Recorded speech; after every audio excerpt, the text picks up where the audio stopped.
Un moment hors du temps. Comme chaque soir, les coureurs passent sur la table de massage. Mais ne vous y méprenez pas, ici les coureurs ne sont pas au spa. L'objectif, c'est la récupération musculaire. Je transpire comme la course. C'est la course à toi. Ouais. Là, ça y est, on est à 20 km de l'arrivée. Le trace, ça commence à être en place. Dans 10 minutes, c'est le finish, le final. Driss, c'est un classic man. On disait, donc il a les jambes quand même assez costauds, donc il faut bien entrer dedans. Donc le massage, c'est très très physique. Et en plus, ça dure 1 heure à peu près. Donc on est bien fatigué après 2 massages comme ça. Parce que je massais un temps juste avant, donc on est bien content après quand ça se termine. Oui, ça fait toujours du bien. Des fois, ça fait un peu mal, surtout avec l'effort d'aujourd'hui. C'était une journée dure, les jambes ont eu froid, beaucoup de montées. Donc, mais ça fait toujours bien un massage. Par contre, on doit bien profiter d'un massage comme ça parce qu'il fait déjà presque 20 heures. Donc, il faut optimiser le temps et de reposer le plus possible. Un massage salvateur pour affronter demain la 7e étape de Paris-Nice.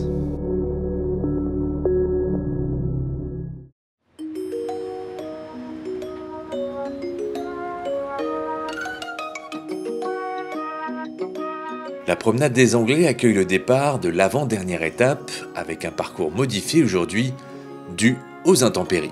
Il y avait trop de neige en haut du col d'Oron et ça aurait été trop compliqué pour l'organisation et les coureurs de faire l'arrivée là-haut. Donc du coup ça a été modifié dans un col moins haut en altitude pour qu'il y ait moins de neige tout simplement et que ce soit plus simple. C'est un peu la même étape avec le même départ, juste que c'est raccourci en termes de kilomètres. Mais ça reste une arrivée au sommet donc ça reste sympa. 70 km en moins et un col de première catégorie supprimé. Avec seulement 104 km, l'étape risque d'être explosive.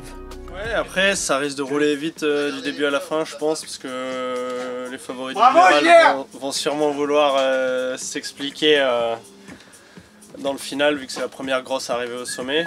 Et du coup je pense que ça va rouler vite tout le long. Et il faudra mettre Steph dans les meilleures dispositions au pied de la dernière bosse.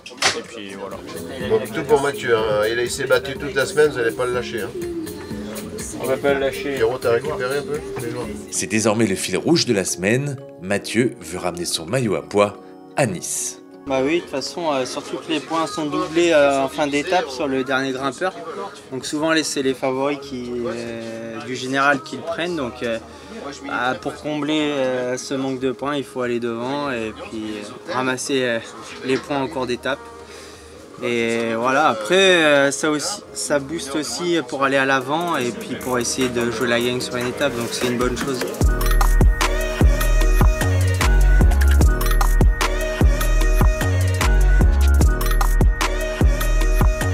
Une journée galère avec des conditions météo dantesques, de la pluie, du froid, des petites routes sinueuses et glissantes. Voilà le contexte dans lequel évoluent les coureurs. Au bout d'1 heure de course, Pierre et Anthony jettent l'éponge. 2 hommes s'échappent malgré tout du peloton et prennent un avantage d'1 minute 30, mais ils seront rattrapés. Dans les derniers kilomètres, Alexandre Vlasov attaque et va chercher la victoire au sommet de la Madone d'Utel. Steph Kras termine 16e et se hisse à la 16e place au général. Mathieu lui conserve son maillot. Les coureurs rejoignent leur bus trempés et transis de froid. Aujourd'hui, il fallait être un vrai guerrier pour rejoindre l'arrivée. Ouais, c'était des conditions difficiles, on a eu la pluie dès le départ et avec le froid aussi. Du coup on a perdu quelques coureurs d'entrée de jeu et après ça a roulé toute la journée. Puis dans la descente c'était assez technique et sinueux avec des petits graviers, donc je pense qu'il y a eu beaucoup de crevaisons à cause de ça et le peloton s'est morcelé dedans. Et pour ma part du coup j'ai jamais revu le peloton jusqu'au col malheureusement. Mais Steph est passé à travers et a fait une très belle montée et c'est top pour lui. Pour moi, c'était pas vraiment une course parce que c'était juste survivre jusqu'à l'arrivée. J'avais À la fin, j'avais froid incroyable. Dans mon bras et aussi dans ma jambe, j'avais pas de sentiment à la fin. C'était juste faire le maximum pour rester un peu chaud jusqu'à l'arrivée. C'était vraiment heureux que j'étais à l'arrivée parce que j'ai vraiment froid. Demain, la météo ne s'annonce pas plus clémente pour la dernière étape de 109 km qui comporte 5 cols à gravir autour de Nice.